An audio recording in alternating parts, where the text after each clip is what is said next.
Welcome back, everyone, to The Road to Second Chance. My name is Gavin, and I am the creator and host of Survivor Los Angeles, which is a one-day fan-made game of Survivor based in, as you can guess, Los Angeles, California.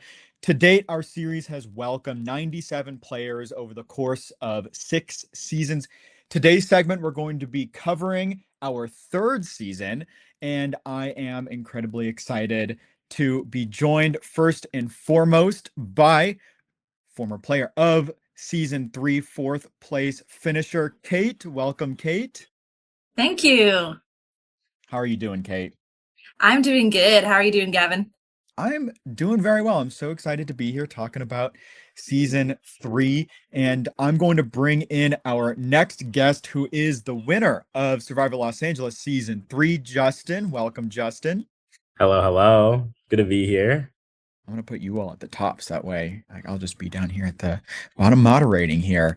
Thank you both so much for joining us. We are super excited to talk about everything that happened in season 3, do this debrief and unpack all of the season's biggest moments and hear from the player perspective the things that excited you most in the game, basically. So here we are. We will just start off here in round number 1, where, of course, after you all are sorted into your tribes, we unfortunately always have to have the first player who is voted out here on the Purple Roca tribe, of which both of you were a part at the very beginning of the game, alongside Brittany, Rachel, Tamara, Austin, Trevor, and Barrett. So pretty big first tribe here. I believe we started off in 2 tribes this season. So it was you all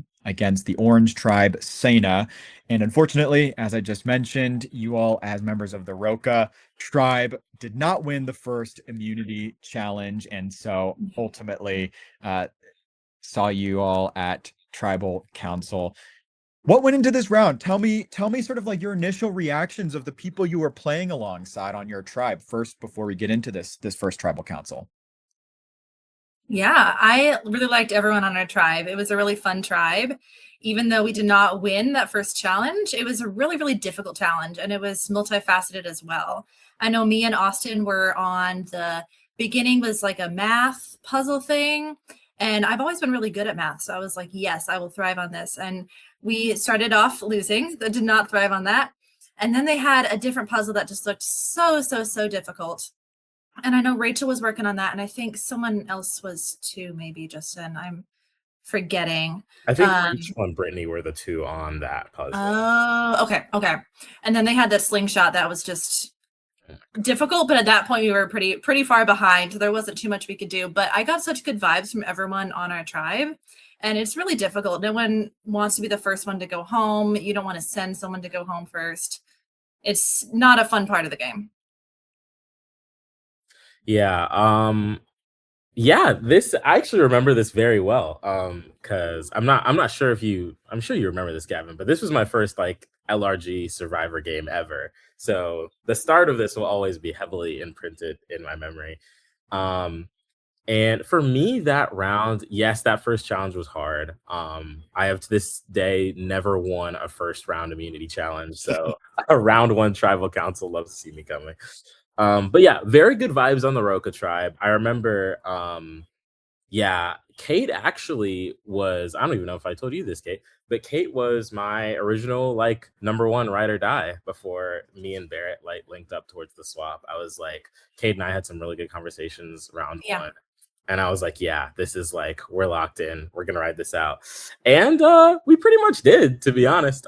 We did. Yeah. We went For a long ways. I mean, we'll get into it in other rounds, but yeah, we will get into another rounds. Good grief. But yeah, that round was interesting. For some reason, like, and I won't beat a dead horse too much, but I think that round, Brittany, like, started some sort of rumor between Kate and Austin that wasn't true. And we were all like, that's not true. So we all just voted her out because of it. Like it wasn't a we don't like Brittany thing. It was like, why are you starting stuff in round 1? over something that's not true, and we all know it's not true. So Right. that one. Yeah, I think that was it happened, right? But I think it was a little bit more minimal. Because I totally forgot about it till you brought it up. But I think she I can kind of I can be pretty direct, and I think she interpreted, oh, I was mad at Austin during the puzzle part that we were working on. And I was like, oh shoot, when I heard that. And I went to Austin and I was like, I'm not mad at you. Like, did you feel that way? Like, I'm so sorry. And he was like, no, I don't know what she's talking about. And that was that. I could be totally getting this wrong. I think Brittany showed up to the game with someone else. I think that they carpooled. Yeah. And we tracked that and we thought that's an issue for down the line. And I did not thought that at all. Wow. Yeah, I forget who she carpooled with. I generally forget, but I think it was kind of in between her and Rachel, because Rachel felt pretty responsible for the challenge lost with the puzzle. And I know Brittany was going pretty hard for Rachel, but Rachel was very, very convincing. I really want to work with you. I got such good vibes from Rachel. She's a sweetheart. Same with Brittany, but I think Rachel felt more earnest of, oh, this is someone who I can count on down the line, versus Brittany perhaps having someone else that she was closer with. Yeah, I can confirm. I do remember that Brittany did show up with Lexa, who started on the Senna tribe. So that to me, this vote was, I remember being just a little bit surprised, because it felt like the big gap that opened in this challenge was the result of kind of a breakdown in communication between I think if I recall, I think that actually Rachel was just on that hexagon puzzle part of the challenge, which required her to go into the voting booth and memorize the hex puzzle, come back, and she was just really struggling with that component. And granted, that is a lot of pressure to place on one person, but credit to you all on this tribe for not just going for this, what could have easily been kind of a default first vote.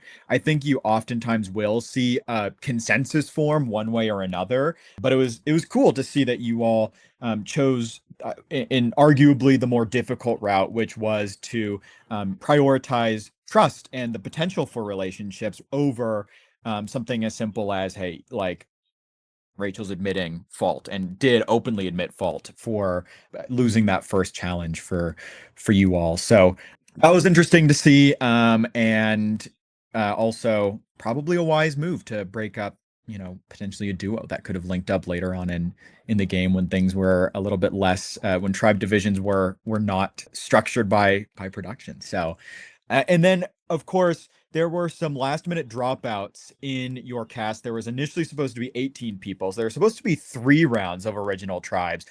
Instead, we got infamously a single round of original tribes. And in an effort to bring up here, because Justin and Kit, you all actually got separated, I think, if I'm not mistaken, after Immediately.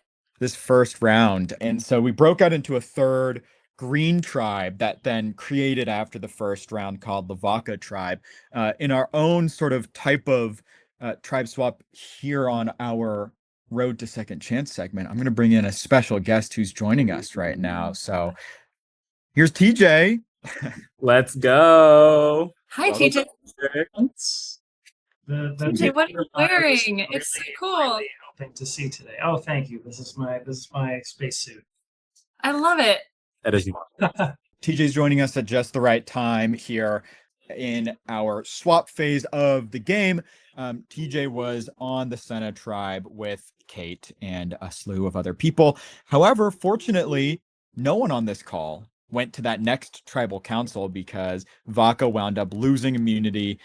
The people who were present at that tribal council were Lexa, Corey, Teresa, Tamara, and Rachel, where Rachel was ultimately voted out in a 4-1 vote. I'm curious from your perspective, Justin and Kate, from what you all just said about, sort of prioritizing the opportunity to build a relationship with Rachel. Were you at all surprised, and were you at all discouraged after seeing someone that, you had hope of building a relationship with go at that point? Yeah, I was not happy with Rachel. I wanted to work with her later.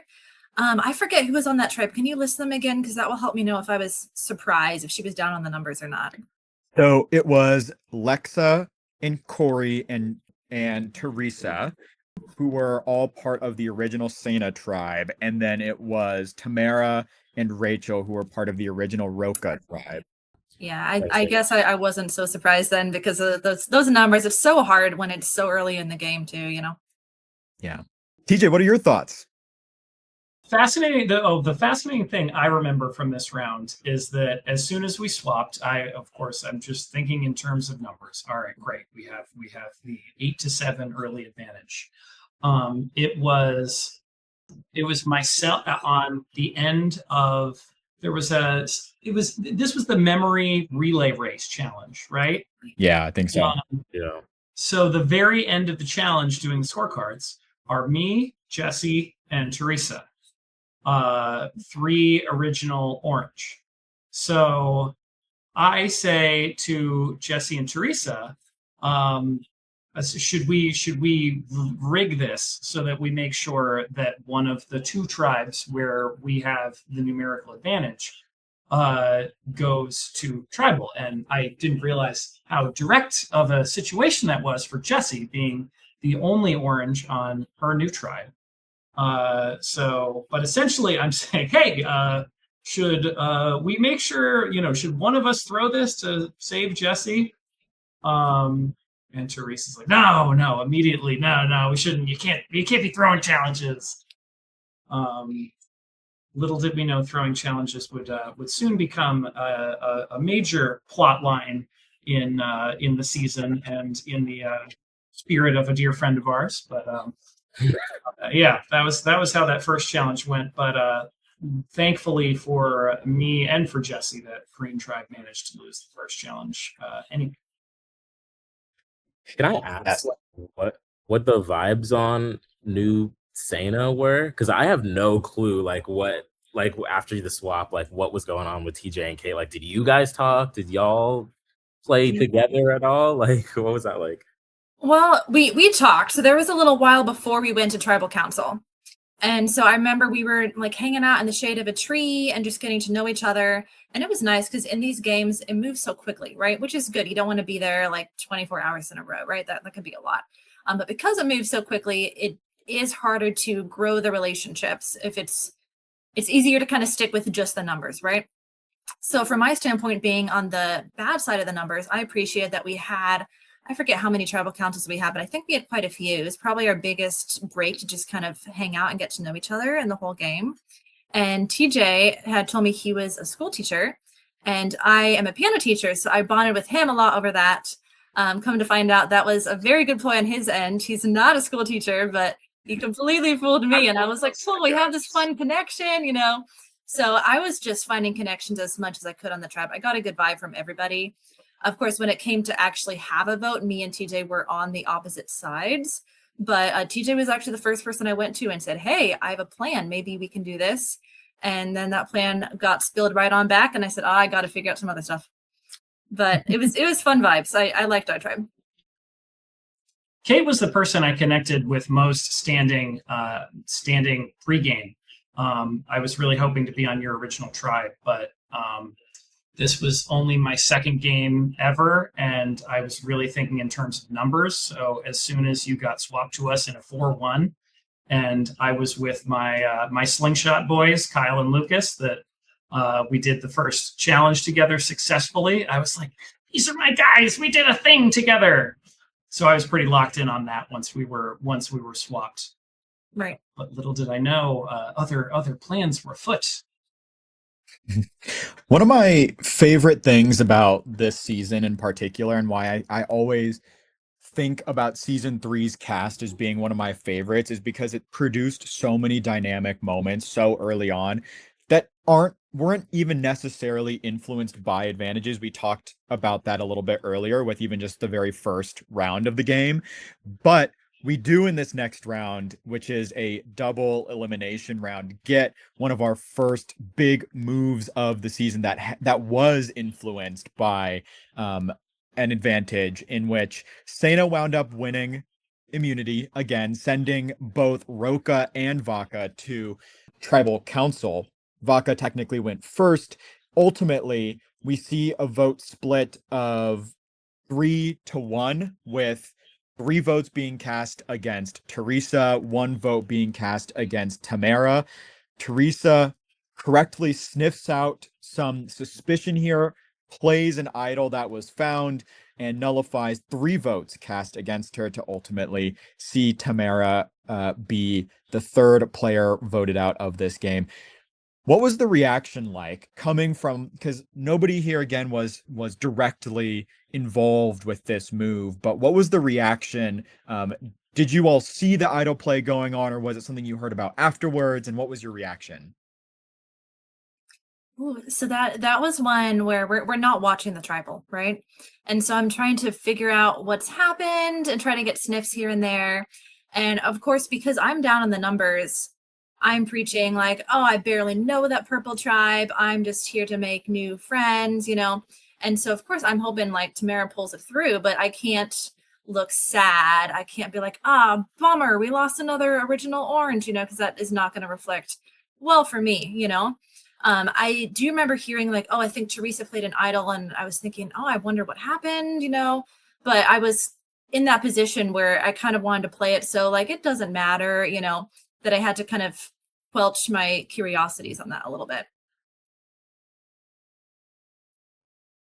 Yeah, I didn't see this either. I just remember seeing the reaction because we'd seen Rachel get voted off in the distance, and it was kind of just like a mellow goodbye. And we're like, "Aw," and we hear some like uproar over there, like when Tamara's voted out. So I didn't know exactly what happened, but I was like, "That's different." Like for it to be a 3-1, like because I'm still thinking original Sana's voting together, Tamara's maybe screwed. But it's like there's a lot of activity over there for what I thought might be Tamara's unfortunate demise. Devastated to see Tamara go. Also, she was someone else that we were hoping to link back up with. But we get told, I think after the fact, like on our way to the next immunity challenge, someone like tells us what happens, and I take it to heart. You know, there's a lot that I feel like we'll get into that that round kind of activated for me. So hearing about that. Any reactions, any big reactions, TJ? I definitely remember hearing an uproar of some sort. There was no inclination as to who had. What was it? Did she have the original Cena idol, or did she have the swapped Vaca idol? I don't remember, to be completely honest. I want to say that it was a swapped idol, but I don't remember exactly. Yeah, there was commotion at Original Orange about like somebody thought they found an idol, but it was actually half of an uneaten donut in the woods. So yeah, I was interested to see an idol pop up, but no, other than that, was just I'm just still thinking in terms of wow, look at our Orange tribe. We're 8-5 now. We're in such good shape. Yes. I remember that round being disappointing. I mean, of course, it's as a member of production, like you hunger for those big moments because that's what like makes the game exciting when the players make big moves happen with the tools that you provide to them. And you can also be sad because Tamara was someone who I thought was insulating herself really well in the game. And so I mean, obviously be able to see her uh, build social capital that quickly, and then ultimately see it result in a downfall, not of her own making, is disappointing. But Yeah. the disappointment train, frankly, continues moving into the second tribal council of this round, in which we see for the first time in Survivor Los Angeles history. I was actually joking about this with Jesse earlier that she is still, I think, or she is the first player to be voted out unanimously, truly unanimously, with no votes, because Jessie activates the shot in the dark, sacrifices her right to vote, and in doing so, oh, you saw that? Look, that's like the shot in the dark. The It's been in my shrine ever since then. I have a bunch of little Survivor. actual shot in the dark. Yeah. Yeah. It's a little stuff. Right? Yeah. Yes. Oh my gosh. Yeah. I don't have mine anymore. That's why I forgot. They're so small. They're such small little tokens there, but about that. I'm surprised it hasn't like disintegrated over 2 years now. yes. So unfortunately, we see Jesse go. Justin, you want to sort of take us into this tribal council, and ultimately, I mean, we can kind of assume, but what were the dynamics like there? Yeah, so we get swapped into new Roca, which is me, Trevor, Austin, Barrett, and Jesse. So that's 4 original Roca and Jesse. So we're like, "Oh, okay, I think I can see where this is going." But to be completely honest, I don't know the extent for the other people on the tribe, but I was giving Jesse a chance. I was like, honestly, like going 4-1 is boring. Like I'm gonna like connect with you as though you're the person I'm just gonna move forward with because who knows, right? Um, I think with the 4 of us on from original Roca were like pretty tight together, and I think um I forget if we had I think we had 2 rounds together, um, where we were just like, okay, this 4 could be pretty solid. And Kate was someone we were all like, yeah, we want to like work with Kate. Like Kate's down 4-1. Like I don't know what kind of social magic Kate can pull over there. Um, but when it's announced that it's a double tribal, Barrett comes to me and says we have to throw it. And I was like, what do you mean? And he was like, we have to throw it so Kate's tribe doesn't go to tribal council. And I was like, Know that. Oh my god. yeah. I don't remember if it was Barrett's idea or if he was just the one that delivered it to me. I just remember it wasn't my idea. But we all go into that round saying, all right, we're gonna not make it obvious, but we are gonna throw this challenge and vote Jesse out so that Kate survives 1 more round. And I've told Jesse since. Sucks for Jesse. Oh my I know. gosh. We have talked about it at length. She fully knows. I've apologized many, many times. But I think I forget what the Green Tribe's name is, but they're the first ones out of the challenge. Before we even like put our plan into motion. So we were like, well, we don't want to win now. So yeah, we did end up throwing that challenge so that you guys would win immunity, not go to tribal council. And then at that point, the plan was basically locked to vote out Jesse. She was making pretty good inroads socially. Like every conversation I was having with her was like genuine to the point of like, yeah, like you're someone I want to work with. But just being with the 4 guys from Roca from the start, we were all just like, we keep all this trust together if we just move forward together. Yes, so Jesse became the unfortunate casualty of that round. Very sorry. Can I ask you, Justin, was there ever consideration to think, okay, we're throwing this challenge to go 7-5? Not for me. It's funny hearing you talk in starting tribe numbers because I don't think I did. I was just thinking about like relationships. And to me, it was the Roca 4 that were with me, and then Kate that was on your tribe. So I was like, how do I keep these 5 people safe? I guess you'd have to ask the other people I was on a tribe with, but like anyway, not to over answer a question, but like I'm no stranger to voting out people on my starting tribe. If like it's in service of like connections that I've built since the game started. Yeah, I think a lot of modern Survivor, they say it's not the biggest alliance, it's the tightest alliance, and you certainly cultivate that for yourself. I like that. Let I us think that certainly flexibility. Sorry, go ahead, Kate. Oh, sorry, no. Please, you. I'm Okay. just gonna move on. I think that the flexibility, Justin, also speaks to why your game was so good.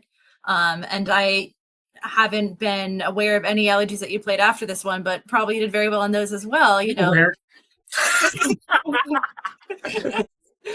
But it's so easy, especially when it is a quicker game. You know, I feel like watching it on TV, they have more time to get to know each other. There's more time to make a friendship, and there's also more time to, I don't want to say break a friendship, but to be like kind of pissing off a little bit each other, or like, oh, you said something and maybe I don't want to work with that, you know.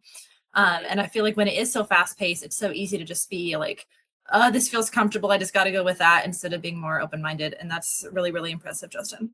Oh, thank you. Yeah, I mean, I think that important to keep in mind that this is still just round number 3. It feels like so much has happened. But that just speaks to, again, like what you've been talking about here, Kate, is that like this game happens so fast.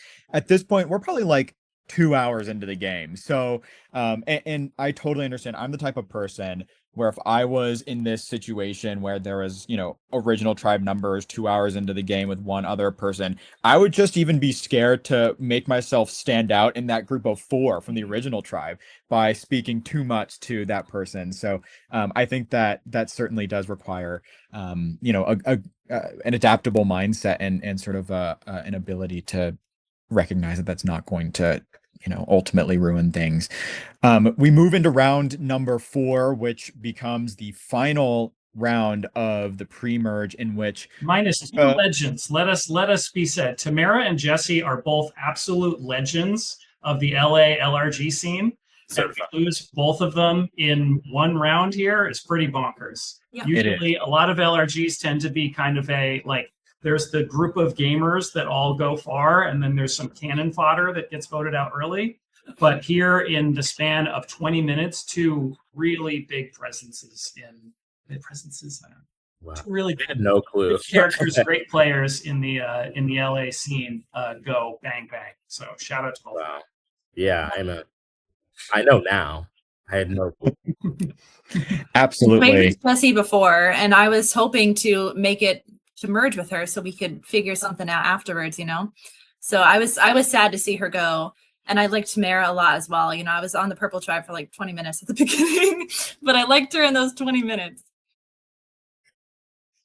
So we moved around number 4. Roka and Vaka find themselves safe from tribal council. Sena, for the first time in the game, actually loses immunity and finds themselves attending tribal council. So just to remind ourselves who was present at that tribal council, it was Liv, Kate, Kyle, TJ, and Lucas, in which we produced a 3-2 vote. I'll let both of you, TJ and Kate, sort of explain how this dynamic develops.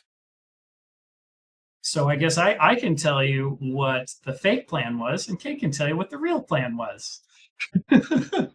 As I said before, was just sort of under playing, very just trying to keep things simple, thinking, okay, this is a one-day game. We don't have time. Like, I am just trying to play on the numbers, and I'm a guy that operates with numbers. Social games a lot harder for me.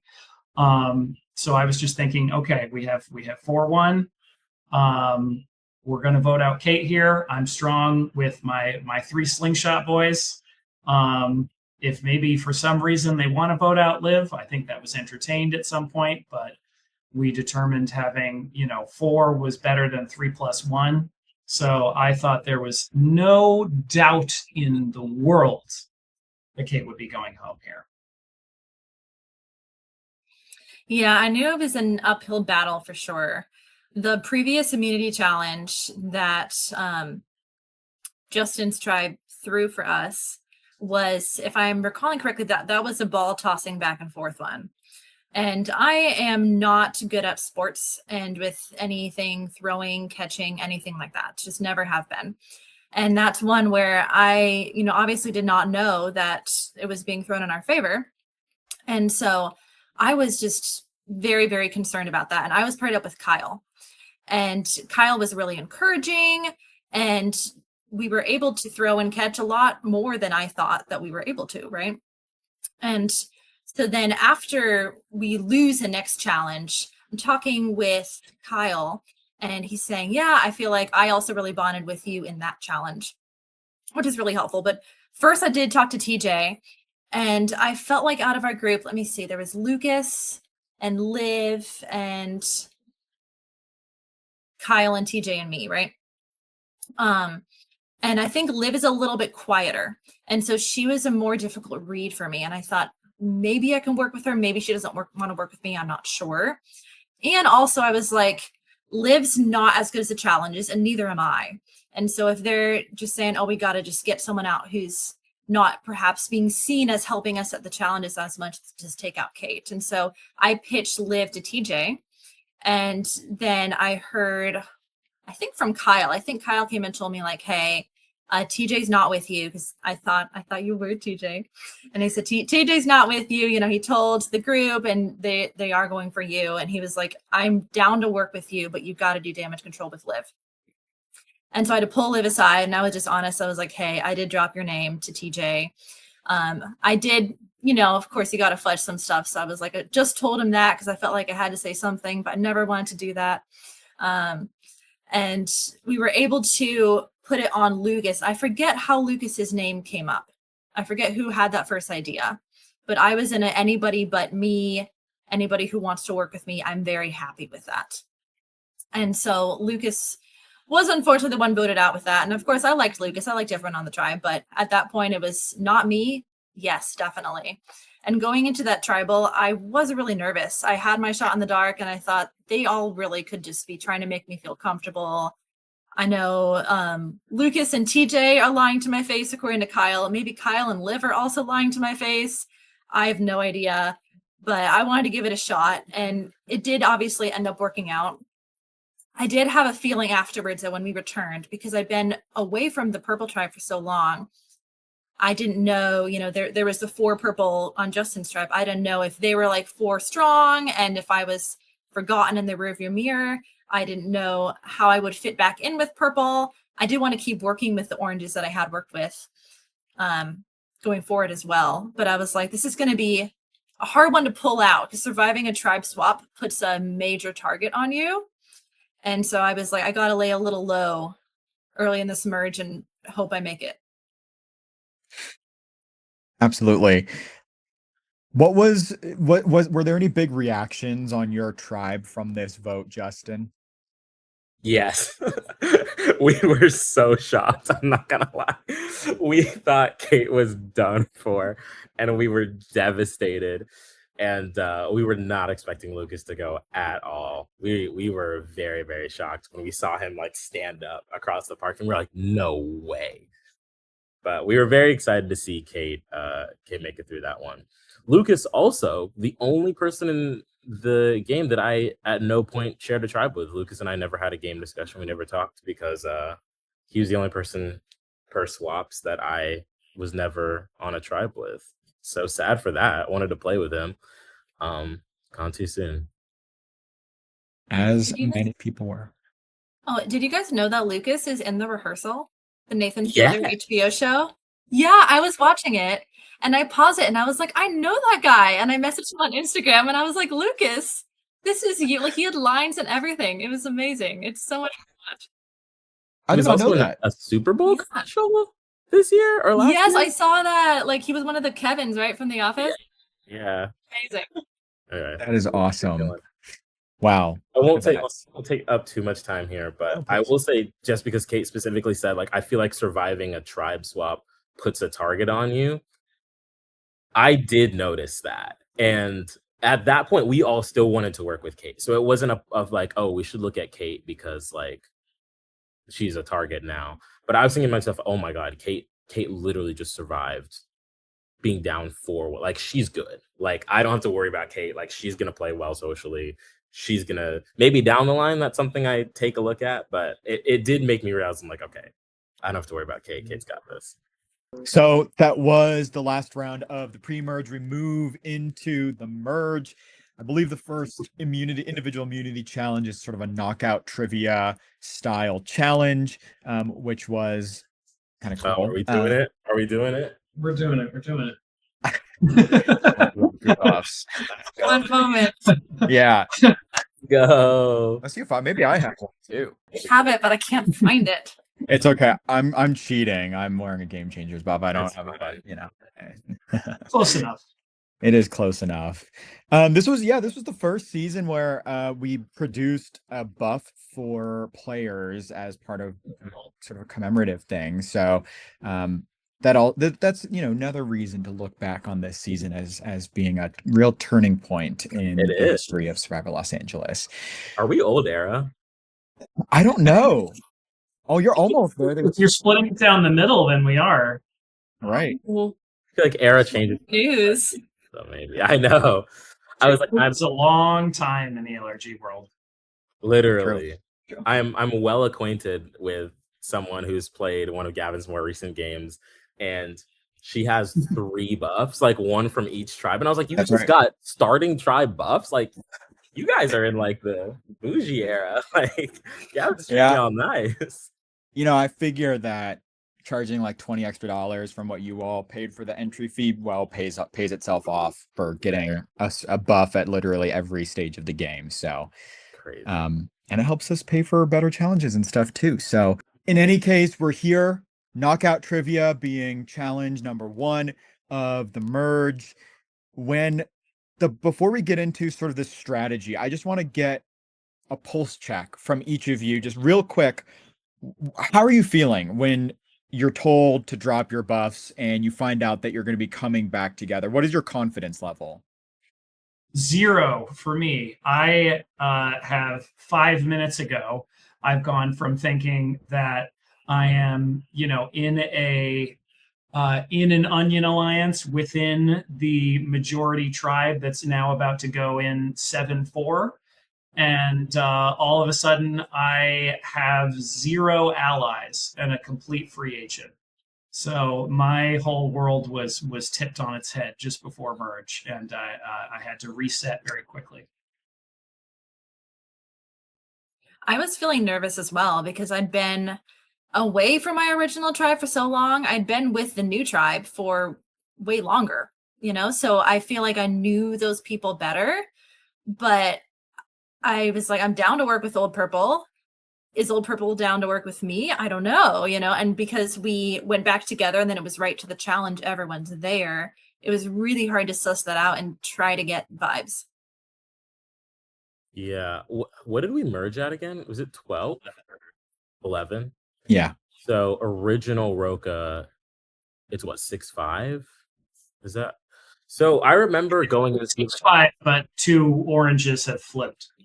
Yes. So I remember feeling I feel nervous because what TJ just said, I didn't know. So I thought the green tribe, which was basically all orange, and the old orange tribe were all about to link up and just vote out like me, Trevor, Barrett, and Austin. Because I had no clue what was going on over there. So I was like, I think we're screwed. And after we just voted out Jesse, we had just like beasted the last immunity challenge. I was like, oh, this isn't a good look to go into a merge with, like being a tight group of 4 guys that just won in like an immunity challenge or whatever. Yeah, so I was like, this is probably not good, but definitely did want to link up with Kate back in the merge. I'm not just saying that because you're here, Kate. That was one of my priorities because it's been 5 rounds since we had like It's been a long time, yeah. Like, all right, let's find Kate, guys. Let's get back with her. So this is really the round where Corey bursts onto the scene after having a relatively quiet pre-merge, but you could kind of, in hindsight, look back and recognize that Corey was slowly kind of building. And I've said this to Corey beforehand, is that like he has some vibe about him that I really can't quite place that just makes him feel like a threat. Yeah. I mean, you get the sense that he's someone who could really thrive and contribute in immunity challenges, and that he would be able to kind of sort of slip under the radar socially and strategically. But I'm curious, before we talk about sort of the ultimate outcome of this tribal council, how the target landed on Corey.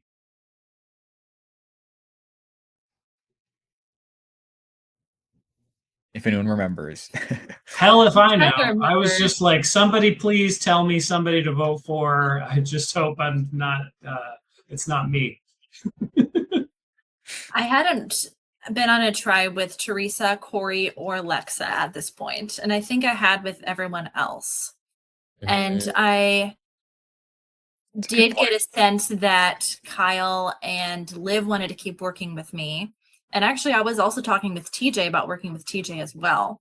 And so for me, I was kind of thinking, I guess really any of those 3, but I did not drive this vote. So I forget how it landed on Corey and how some people did Teresa. I don't recall. Yeah. So what I remember about this vote is gonna not be how the votes landed on Corey, because I don't know that I've ever told anyone this, so this is an exclusive, but I was genuinely on the wrong side of this vote. I from all the multiple plans I had been hearing that round, and Corey was someone who, like TJ was talking about Kate pregame, Corey was probably the person I talked to most pregame, had a good feeling about Corey. I was like, oh, I'm gonna go work with Corey. I'm going through this round and everyone's like, oh, Corey, like let's get Corey, let's get Corey, let's get Corey. And I'm like, yeah, but that's not actually the plan, right? Like we're gonna do something else. And I remember Teresa, from having the successful idol play, had jumped to the top of my radar.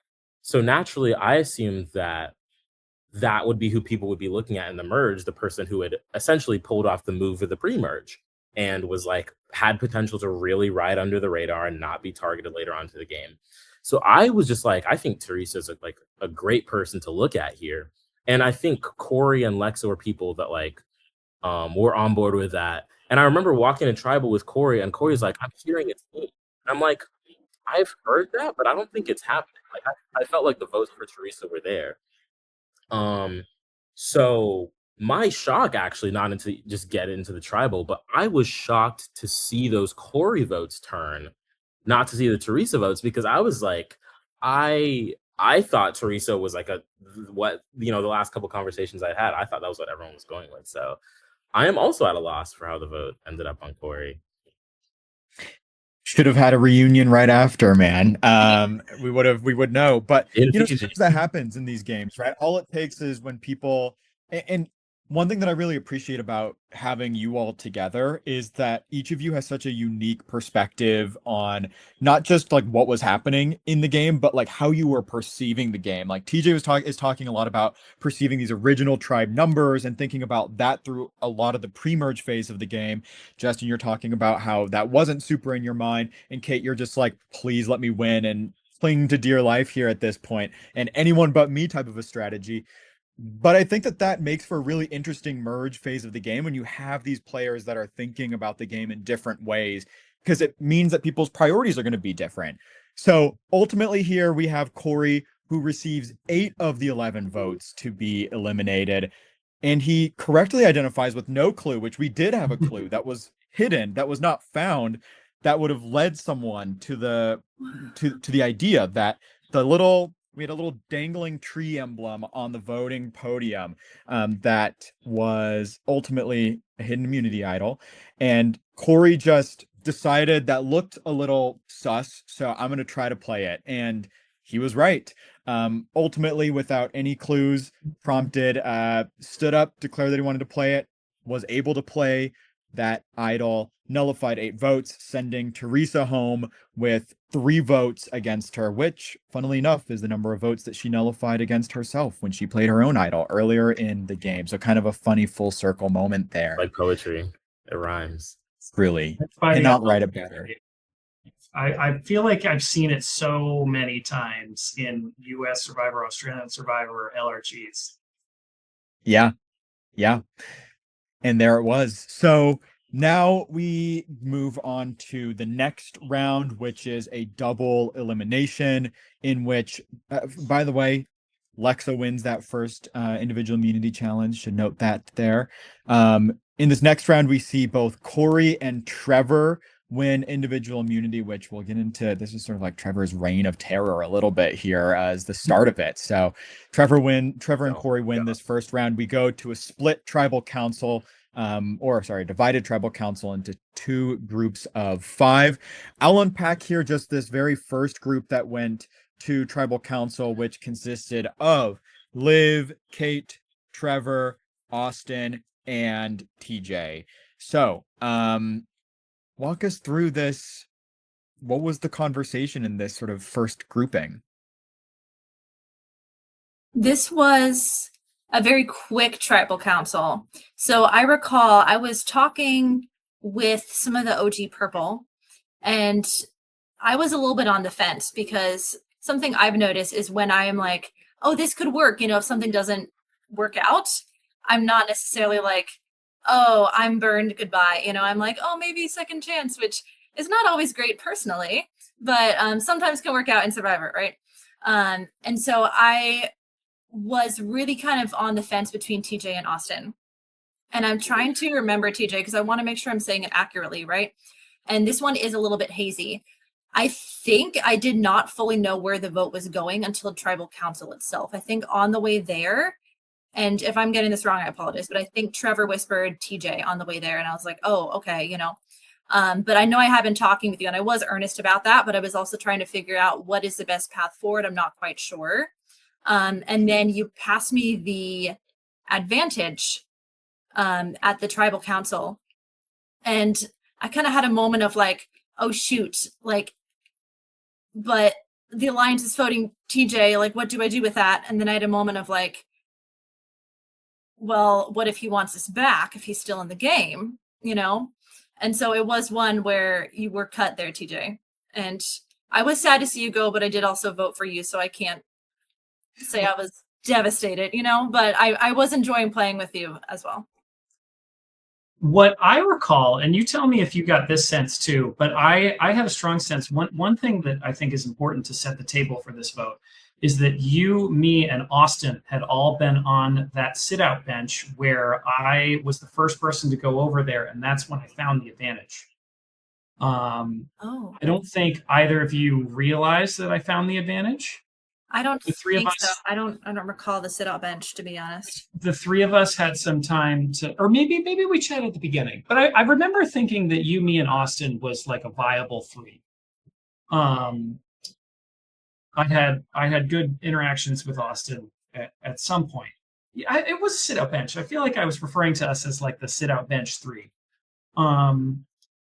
So going into this round, I'm not sure if it was at Merge or before this, but I had basically just gone to you and I pledged my undying loyalty to you because I basically said, okay, you know, I'm here with three people. Two of them betrayed me, and one of them, you know, you were just trying to save yourself and you needed to do so. So I had a great experience in my first ever LRG, working with two very strong, smart women. So I saw that in you and was like, okay, this is something to latch onto. I had the sense that we were probably going to vote out Trevor if he didn't win immunity. Do you recall that at all? Because that was kind of my sort of felt sense there, is that we had, okay, one of these four old dudes kind of in the crosshairs, and would have a chance to potentially work with the sit out three and pick up Liv. But I remember specifically being very, very disappointed that Trevor won immunity because he seemed like the clear target when we were in that group of five. I don't recall that. I'm sure it happened. I don't recall that. I know it could have. I know I was also thinking, oh, those four boys on the purple tribe, like, you know, because it's so hard in Survivor because everyone tells you like, oh yeah, I want to work with you. And people tell you that because they earnestly want to work with you. But people also tell you that because they don't want you to vote them out and they aren't feeling that way, you know? And so a lot of it is just a lot of paranoia. Are they not? And Austin I'd worked with in that first challenge, you know, but that was so long ago at this point. So many things had happened since then. And I remember talking with Trevor and I was like, I feel like TJ is going to want to work with me, you know? And he was like, why are you believing that guy? He just voted for you. And I was like, I don't know. Like, maybe I shouldn't. Maybe he is just like trying to save, you know. It was a tricky tribal. And I don't have that clear of a memory about the goings on in that one. It became very clear to me at a certain point that I either had you or I was getting voted out.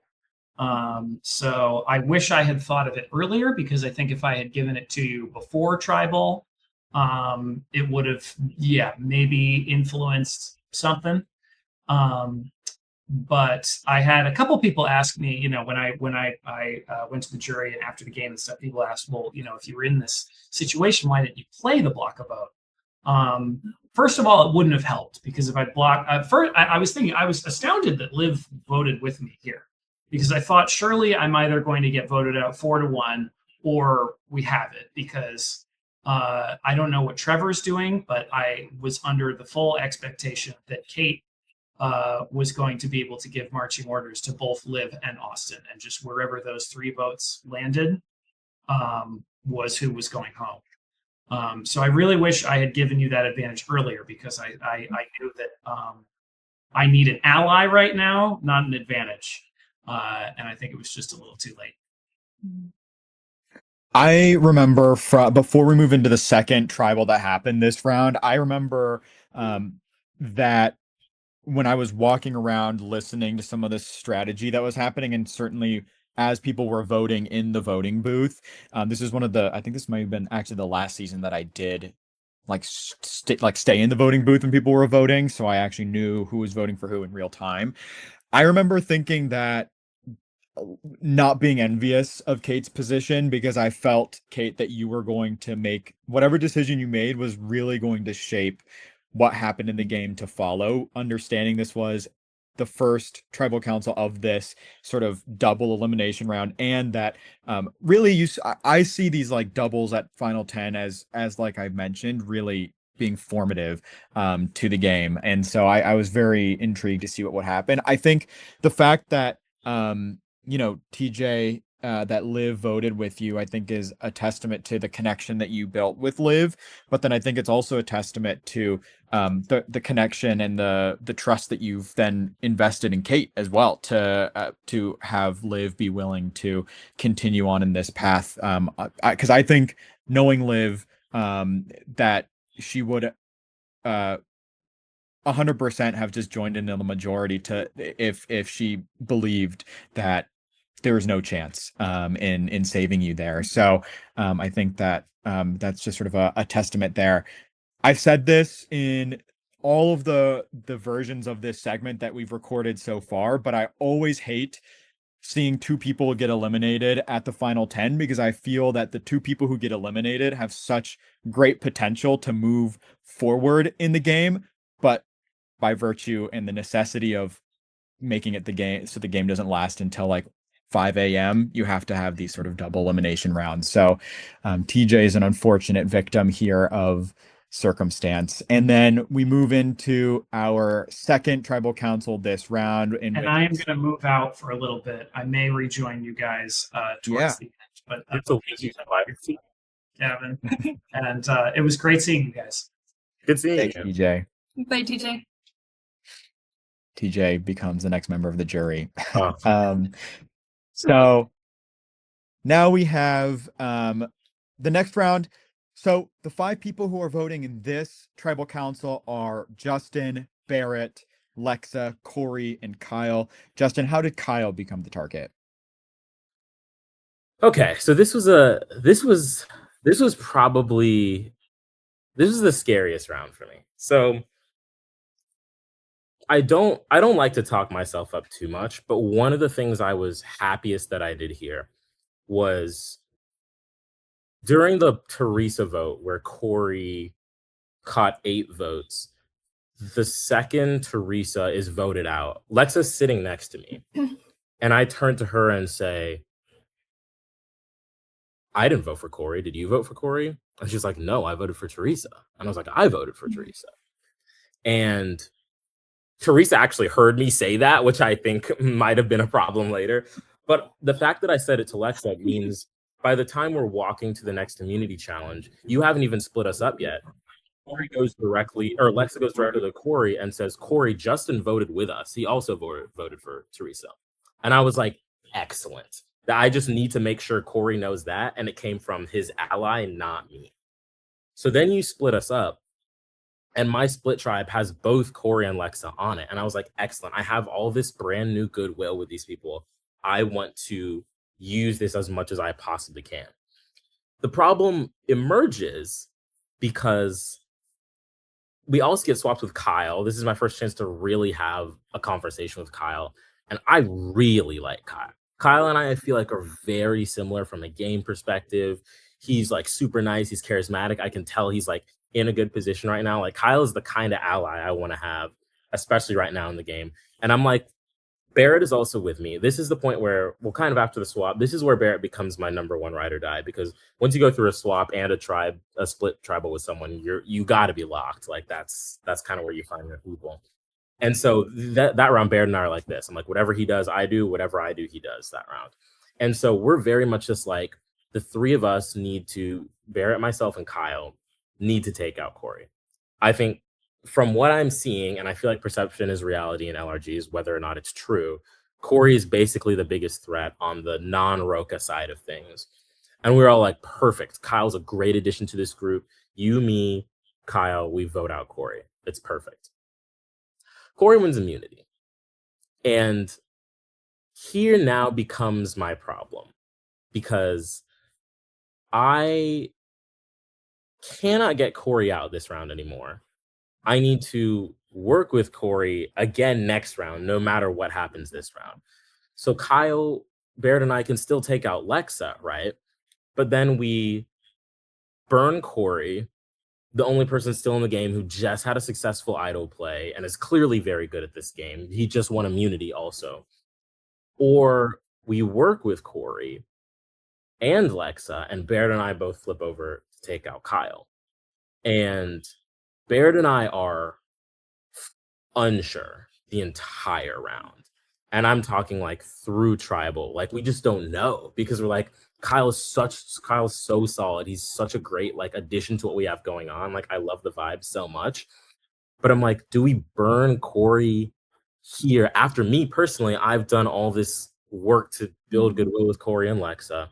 And I also know once we come back together, there's a whole tribe of people over there who are ready to write Corey's name down again.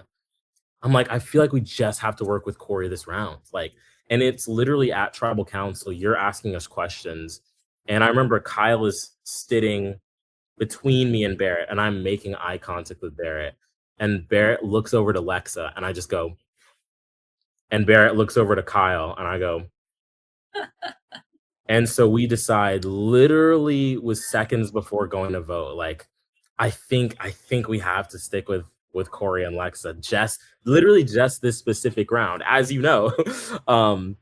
But just thinking, to me, that round was, gosh, and I think I did pay for that also. Like, I felt horrible, like, burning Kyle. Like, I remember telling him, like, I truly am sorry. And I don't think that carried, weight, because I just blindsided him. He played a shot in the dark, right? So clearly he had a sense it was coming. So it wasn't like we were the most like undercover with it, but it was genuinely not we're voting out Kyle, we're just lying to him all around. We were genuinely undecided, so genuinely undecided. So that one hurt. I think I'm glad, obviously, it wasn't me, like that worked out, but that was a tough one, and maybe I paid for it later on. Who knows? You won, Justin. Yeah. Very true.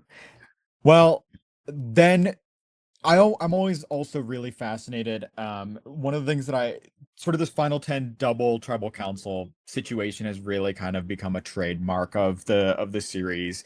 And as unfortunate as it is to see people go, I think that it really sets up an interesting end game in every season that we've done a Final 10 double elimination. So we see then Trevor win second individual immunity challenge in a row.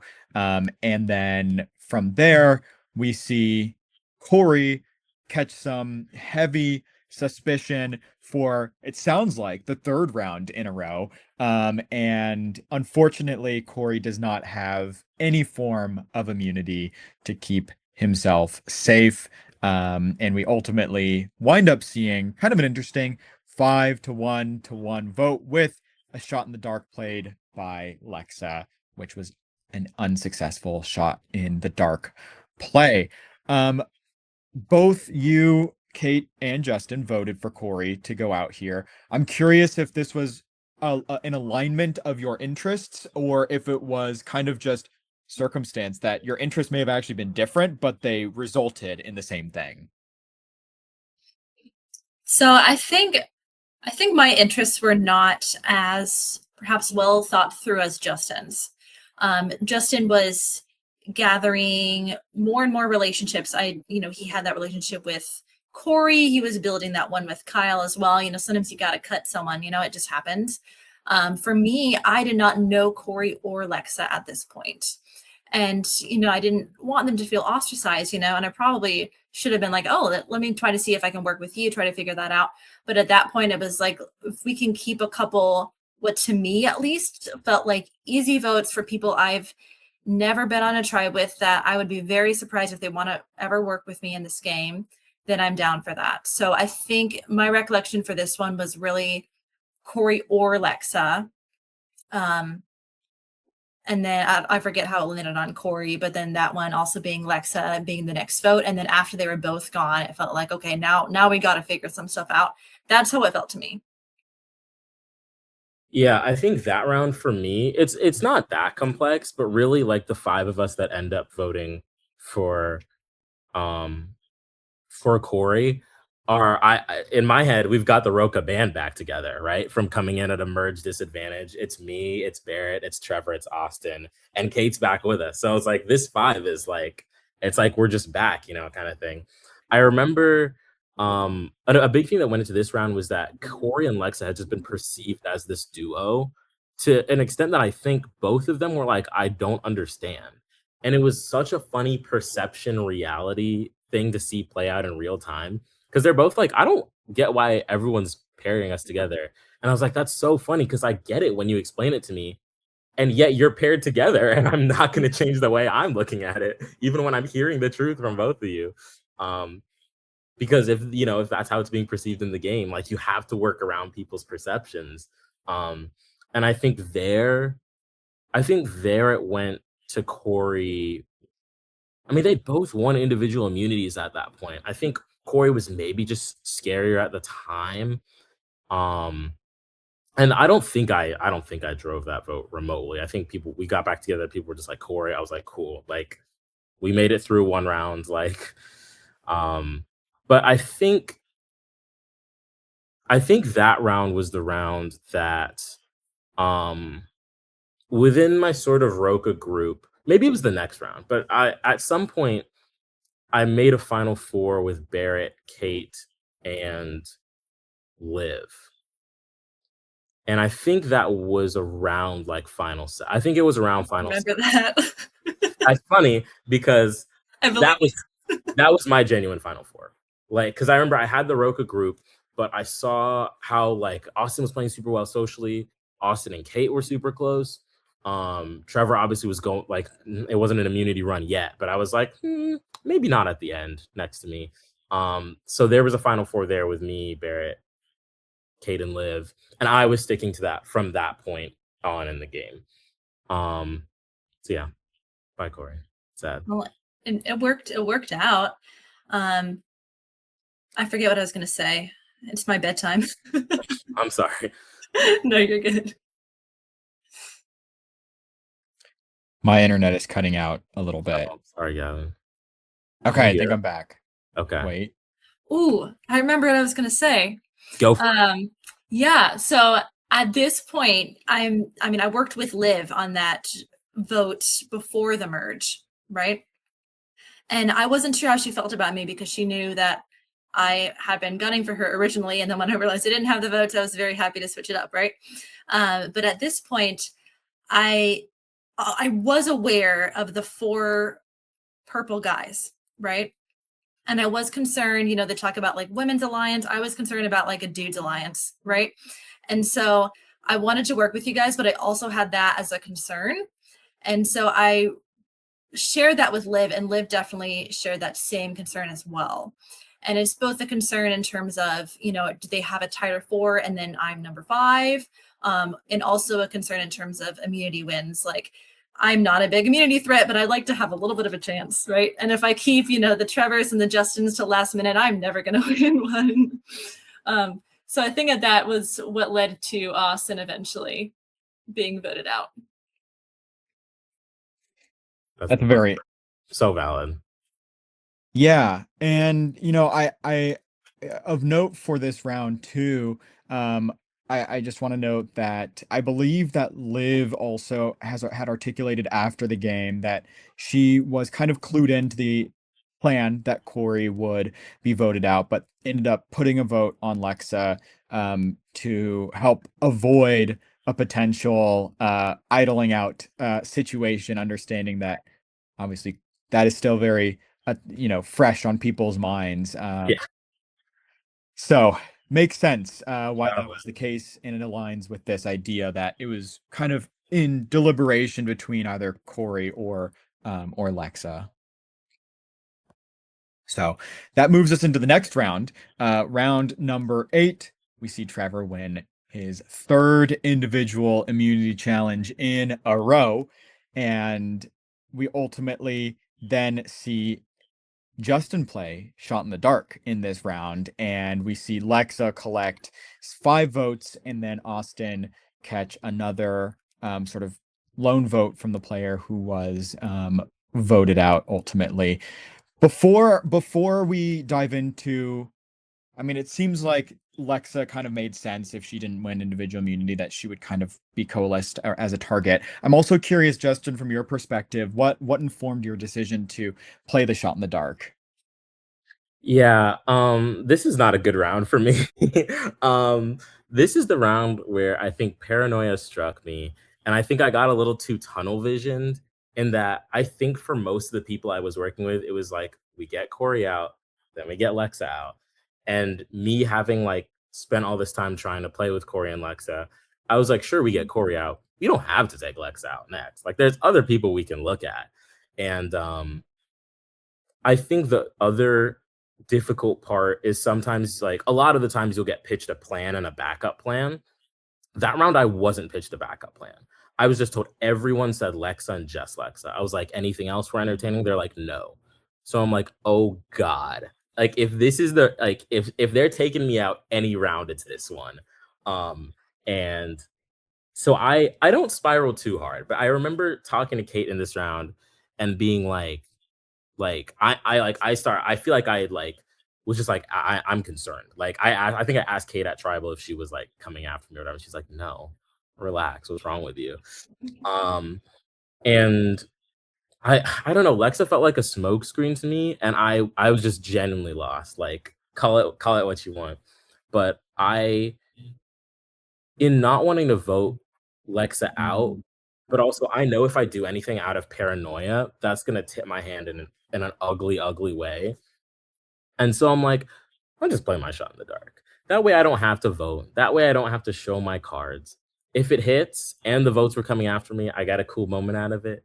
If it doesn't hit and the votes aren't coming after me, no harm done. But at least it can't be said that out of paranoia, I screwed up my own game. So the Shot in the Dark comes from that. Completely unnecessary. Did not hit. There goes my voting chart. But yeah, this was my own doing. Erroneous, of course. But I don't participate in the voting out of Lexa from whatever that's worth. Maybe not much. I don't think this was a bad play though, Justin, because like you mentioned, this would be the perfect smokescreen vote to take someone out. You know, when everyone is on the same page, it can feel so scary. And, you know, not that you should have been the vote here. You know, I was very happy to work with you. It would have been a really great round to be like, oh, it feels like an obvious vote. Let's actually do a bigger player here, you know? And I think it also speaks again to the quick nature of the game when, you know, I forget how long we have. It felt like 2 minutes. It's probably a little bit longer, but you're like running to one person, running to another person, like you're speaking in a group, and then someone comes in and you're like, well, do we keep it going? Do we not? And you run to someone else. And I constantly felt like, okay, I got to make sure I talk to everybody. I don't want to be like left out of any plans, not aware of what's happening. And so because each conversation was like 30 seconds maximum, it almost felt like it's got to be that's easy. Okay, next person moves on to the next person, you know? Yeah. Yeah, but I do like Kate was saying. I mean, I was going to bring that point up too. I mean, I would also have been very nervous hearing everyone be like, yeah, like we're good with that. Be like, okay, but what's the catch here? So yeah, totally understandable in that. And then we get into the next round in which we see Trevor. Probably not a shocker to anyone at this point, win yet another individual immunity challenge, making 4 in a row, which I believe is still the record in Survivor Los Angeles for the most consecutive individual immunity challenges won. Wow. And Get just the challenge. he's just an incredible run. I'm curious because in this round we do ultimately see Liv catch 2 votes, Austin catch 4 votes. Liv plays a shot in the dark, which does hit correctly, and nullifies the 2 votes that were cast against her. So Austin's official vote out is 4-0. But I'm curious from your perspective, did the fact that both Corey and Lexa, um, the fact that they voted for Austin when they were eliminated, did that at all factor into your thinking about, at this point, typically people start thinking about who can I beat at the end? Was there any consideration to maybe Austin's kind of a threat at the jury if he makes it to the end with all these people voting him out, attempting to vote him out? Yeah, I think that's definitely a big part. And at this point, like Austin was so good socially. And so he was one where I was like, if I sit next to you at the end, I'm not winning, you know? And Trevor was another one after he's winning all these immunity challenges. I was like, I can't be at the end with Trevor either, you know? But obviously, we can't take Trevor out at this point. He's won yet again. And I've been talking a lot with Justin and Barrett around these times. And I've been talking with them more than I felt like I was talking with Austin. And so I felt more secure that Justin and Barrett would like to work with me. I know we're like coming up to the end here, you know, but a little bit more secure in that than for Austin. But it's so tricky because everyone is such a threat at this point in time. So it's both trying to figure out what might be good for the future of my game and also trying to be like, it's not me. I'm going to go with that. Yeah, Kate, you hit the nail on the head with it wasn't so much that Austin was catching votes, but Austin was killing it socially. Like arguably Austin was running the game. Like I think Austin was having some of the best social and strategic conversations with people. And yeah, that wasn't lost on a lot of us. I think like Kate was saying, that's where I think the four of me, Barrett, Kate, and Liv kind of started locking in because we've officially crossed the threshold of Trevor needs to start losing these challenges. And I was like, there's nothing in my mind that's getting me off that. And Trevor and Austin are tight. Arguably, I think Trevor and Austin are probably the tightest two of the Roca four, like the four of us guys. I mean, me and Barrett are the tightest, obviously. But like, as far as like, I don't think there's any prying Austin from Trevor or Trevor from Austin. Really. So we're at final six, and the four of us really drive the vote here. Liv mentioned she played her shot in the dark just because, like, I mean, I think she's like, I trust you guys generally. I'm just gonna play my shot in the dark in general, which could have technically had disastrous effects if because I'm seeing I think Trevor had an extra vote that he uses at this tribal or something. Yes. Totally understand Liv's perspective because I think Liv is in the game with just original Roca at this point. So any part of Liv that's like, I need to doubt everything these people are telling me. I 100% I think is the right move from her perspective. But yeah, I don't know how.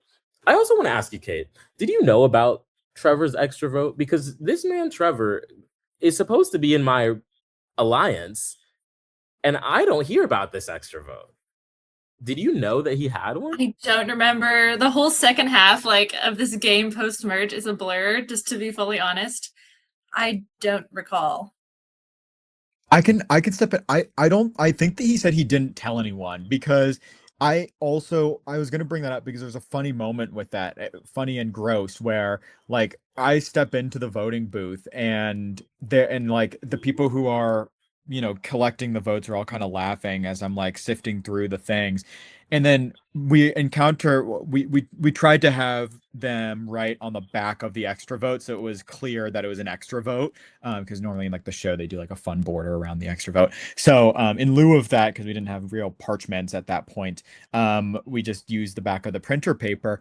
But this paper is like all crinkled up and it was like soggy, and it turned out they were laughing at me because I was touching this thing. It was like apparently Trevor had literally put this extra vote in the bottom of his shoe and he'd had it there for rounds. And of course, it's hot. This is a summer game. And so he's busting his ass anyways, trying to win these challenges.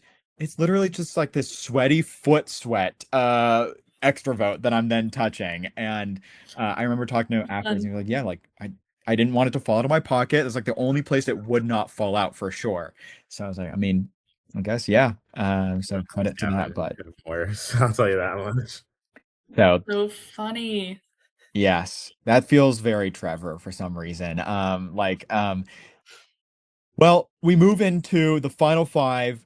Trevor's win streak is snapped. Justin snaps the win streak. This is jailbreak as a challenge.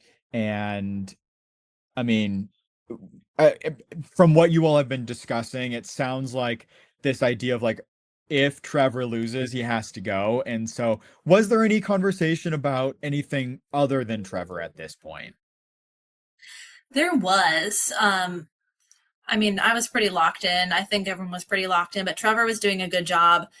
I think I was honest with him. I think I was like, yeah, sorry, you know.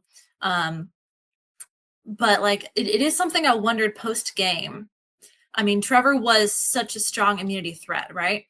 But if we had instead voted someone else out, you know, which we didn't have the votes to do, but if we had, and then the next round, if Trevor had gone instead of me, if I would have made the final three, you know, and that's something I wondered after the game, was voting Trevor out here a mistake?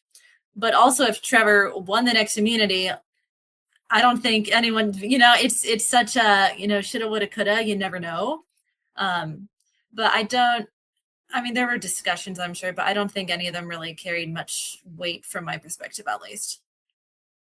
Yeah, I agree. I agree with Kate. My mind was pretty much made up, and if it literally only from like, oh my gosh, if he wins another challenge, he's at the end of the game having what won 5 individual immunities, like, and he's playing well strategically too. It's not just he's Yeah. like comping out and sitting on his laurels, like Trevor had basically kept himself safe and was able to like have some strategic control of the game, and I think I felt good that I was the one to unseat him because like that jailbreak challenge, I get out to a pretty early lead, but I mess up getting my key off of the thing. Like for some reason, that is just not it for me. Like, I don't know if I had a piece of string less. Like it was to the point where I was like, I don't think this is possible. And I don't know if it was like an overcorrect from Andy being so tall the season prior and just grabbing it off easily. But I'm doing it for like a good maybe 20 minutes. And I'm like, I don't know that I can do this. But then eventually, after like twisting my back a certain way, everyone has passed me at this point, and I have to get unanimous approval from all of them to reset my key because I knock it off and like I don't have it anymore. So you guys great. Oh, I could never forget, honestly. My heart has never raced so fast. But you guys graciously give me another chance to just reset, basically. And I get it off, and there's a word unscramble in the chest, and I think it's 23 letters, 5 words or something. And I am just like, this is if I beat Trevor, this is the only chance because I'm the last person to get to the word unscramble. And I remember I'm just like just throwing stuff wherever. And there's so many E's and R's, and I think it's a Survivor thing. But when I crack the word persevere, I'm like, oh, this has to be it. There's nothing else this could be. And I remember the solve is persevere to the final four and screaming it at the top of my lungs while all my letters, the wind is blowing my letters all over. And I'm like, Steven, I know you see it. Please, man. I've been hiding here. But that's my first individual immunity win. I will literally never forget it because Trevor wins the game if he keeps winning. So I'm like, that was the first moment where I was like, maybe I have a shot at this because Trevor's about to go and we're about to be at Final Four. So I was definitely not counting my chickens, but that was a very good win, I think, for Yeah, than Trevor winning the game. I think that was an important win, like you said, for the prospect of avoiding a Trevor sort of shutout from literally the second round of the merge, which would have been, and I remember, just to lend some insight into what we were talking about on production at this point, is like there's always this weird conflict that you feel, because at that point we're kind of viewers to the game we've already set out, and so aside from running it, we're kind of just watching things happen. And so seeing Trevor then dominate, it's like you kind of want like you kind of want to root for that game, but then you also kind of want to root for something different to happen at the same time. So there was no losing for us, at least in that situation. But I will say, for the interest of really making those last two rounds really truly meaningful. I think that that was probably the best outcome of having somebody snap that winning streak. And Trevor did fight like hell to stay in the game. But He I think did. at Oh my that point gosh. he'd built too big of a resume to consider seriously keeping in the game at that point. And certainly Yeah. was one of the most dynamic players of the season. So He um came at me hard too at Tribal. I don't know if you remember this, Gavin, but he was I don't like, I'm going over to the jury and I'm pitching them on how these two ladies like carried your ass and you're like the worst player. I don't And remember that. I he didn't remember this either. the second after we voted him out, he turned to me and it was like, you know, that was just gamer. I was like, dude, no worries. Like in your position, that is your only move. I don't hold him. I don't hold that against him at all. We instantly made up. But he was like, he was throwing everything. He was like, and I was just like calling his bluff. I was like, all right, I'll take that chance. They have played great games. Good point. Good point. Yeah. But what a game. Love that. I love that. So do I. So do I. I mean, So if we're entertaining. speaking candidly here too, though, at the final five, any combination of people sitting in the final three is going to make for an incredibly interesting final tribal council. And I will say again, for the purpose of entertainment, I felt at this point personally that the only person who I thought would have entered tribal council with kind of a real edge or advantage against anybody else would have been Trevor at that point. So Yeah. seeing Trevor go really made the last round so interesting. And we see Justin win yet another individual immunity, second in a row, securing his spot in the final three. And we ultimately, unfortunately, say goodbye to Kate here at the final four after an incredible game, just outstanding, having survived from, like we talked about, just that where the numbers were stacked against you, you found a way. And then navigating from that throughout the merge, leveraging those connections you had built and really being able to toe the line.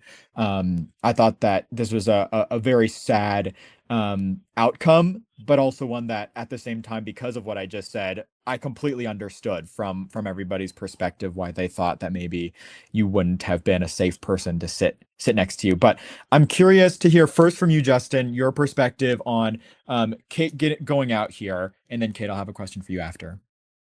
Yeah, Kate, like I said, Kate's the person whose game I admired the most throughout this entire game. From like just the start of us bonding and then her surviving the swap masterfully and just like how she played the post merge really well. Kate was like far and away the biggest threat left in the game. I was ready to go vote for her. So I was just like, yeah, I lose next to Kate. I told Barrett and Liv, I was like, I think we all lose next to Kate. And we're all like, yeah, we do. So Kate and I were the last two standing. It was like the little Malcolm like holding the No, I fell immediately. Barrett and I, because it was, we were on two sides of the table, and I think maybe Win was part of it. I don't know, but both me and Barrett on our side just immediately were out, and then it was you and Liv on the other side. Oh my gosh, I literally thought it was you. It's gone right away. Yeah, I did back to the wind for that one. I felt the wind coming and I was like, I'm gonna sit on this side of the table. So that ended up being a bonus for sure. But yeah, I'm not blowing smoke at all, Kate. I loved the game you played. I loved playing with you, and I was like, yeah, you're gonna beat me, frankly. And I remember going to tribal, you were like, just like be level with me. Is there any way like we could vote Liv?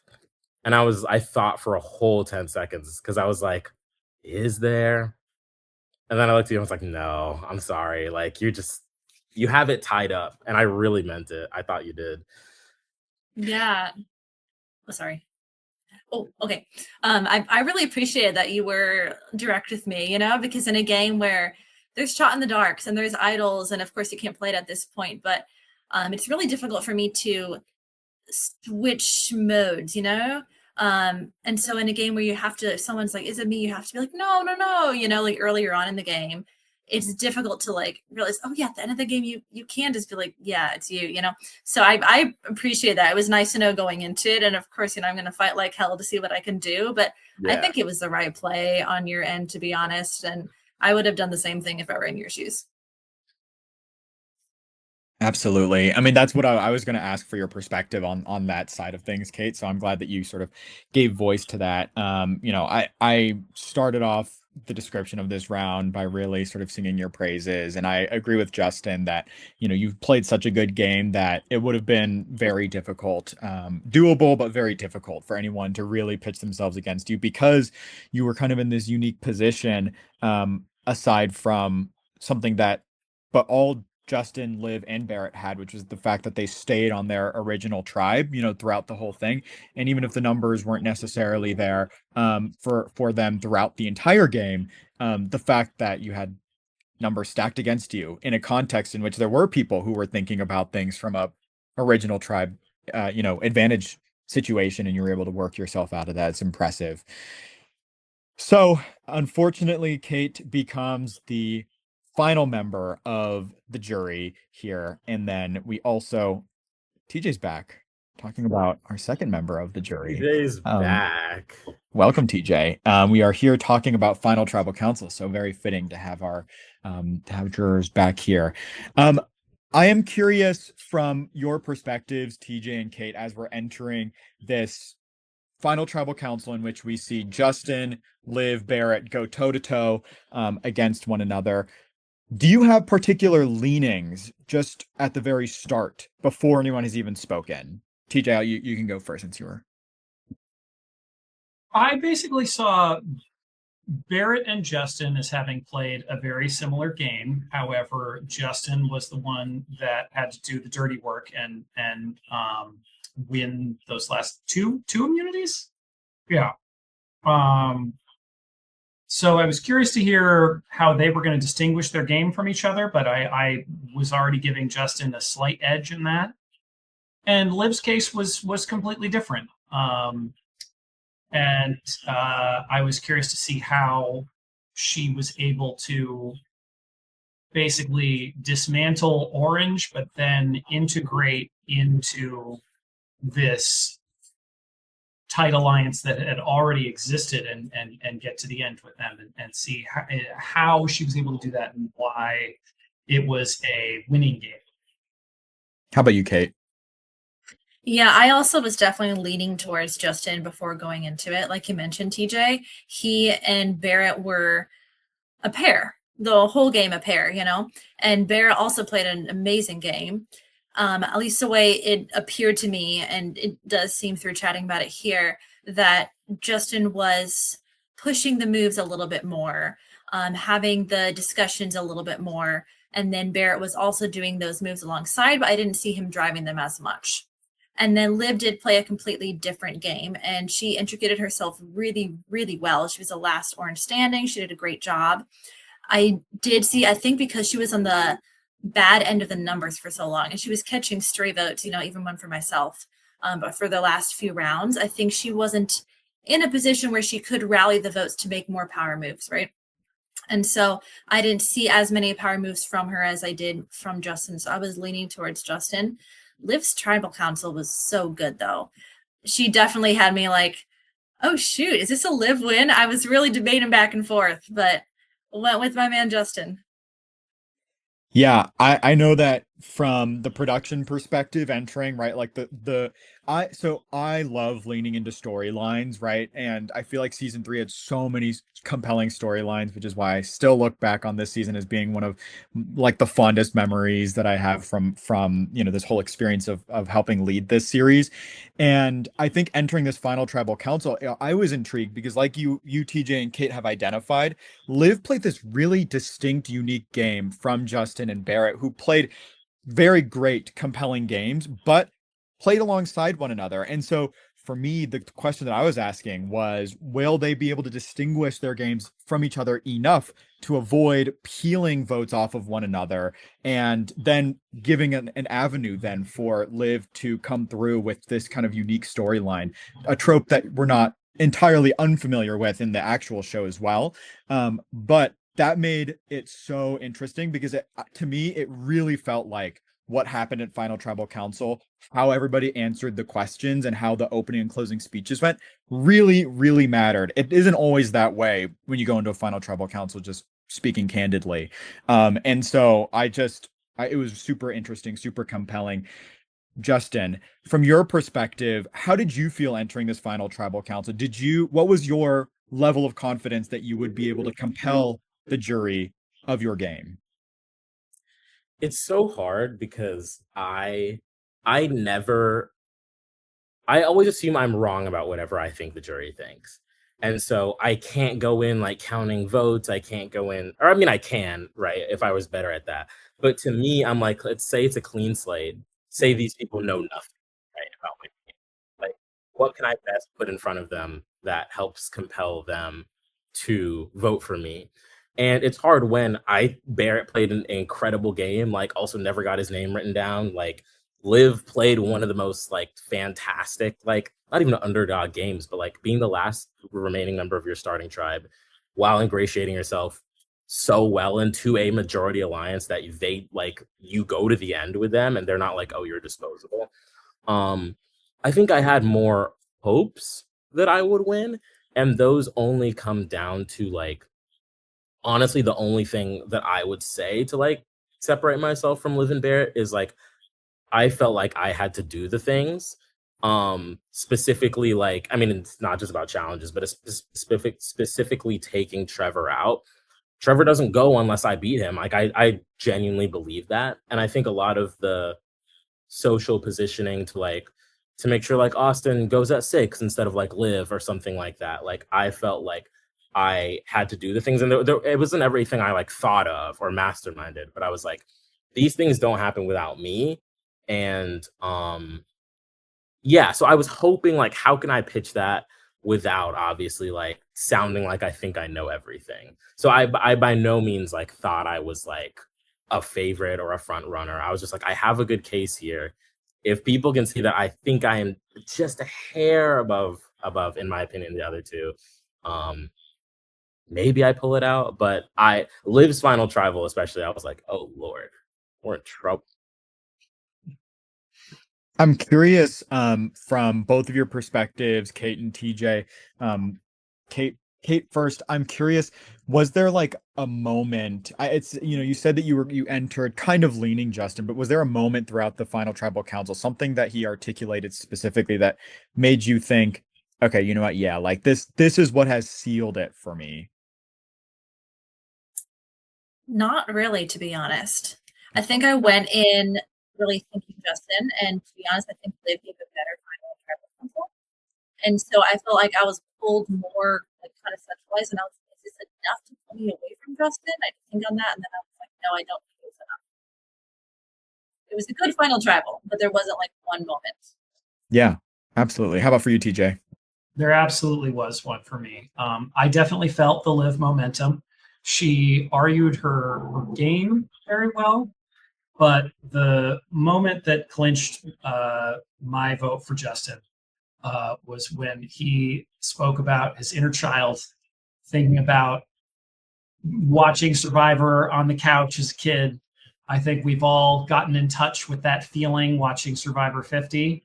And that's why we do this, we all were new fans at some point. We all were kids that liked to go out and play games at some point. And to hear Justin connect to that, connected to my why as well as a 25-year Survivor fan.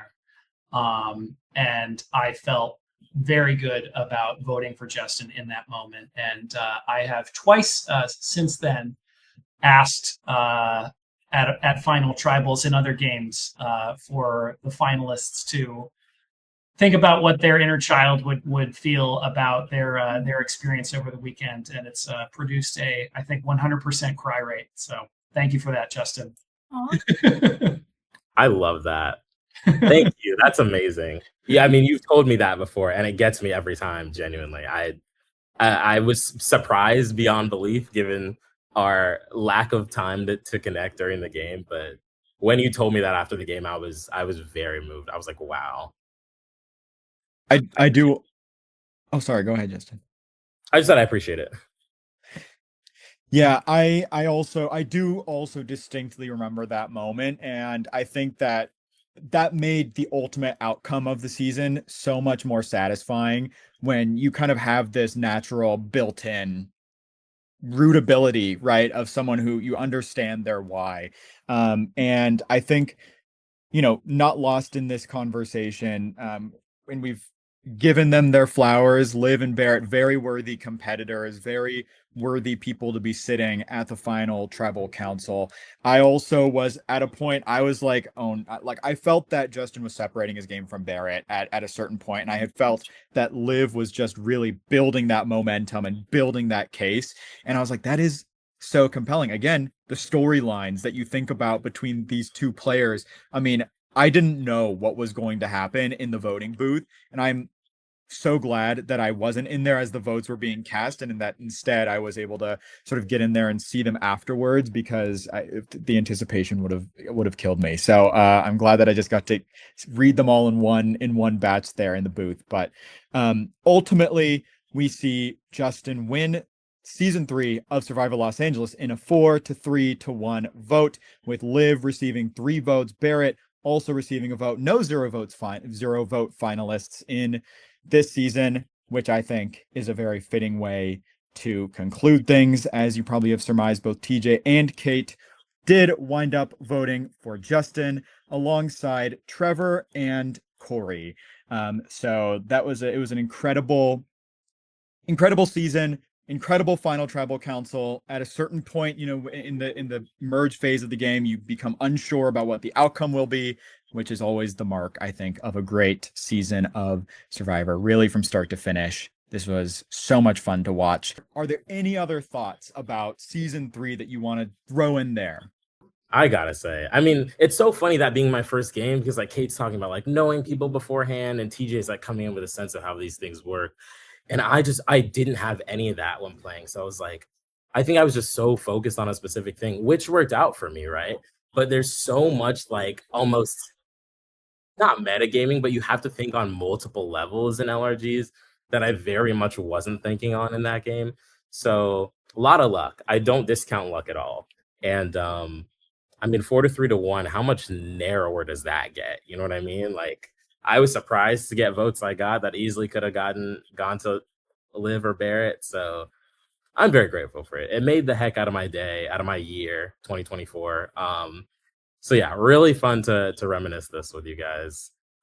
You played such a good game, though, Justin. Don't sell yourself short. You played Thank really, you. really well. You built so many relationships. You're very well spoken. I felt like you were good at the challenges. You were good at the strategy.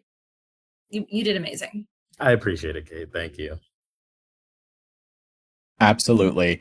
For those who are interested in watching, stay tuned here on the Survivor Los Angeles Instagram page to learn more about the season. It's going to be happening on Saturday, May 30th. You can join us, watch in person in the park if you'd like to. If you're not able to join us in person, of course, we will have our live streams over on our Facebook page.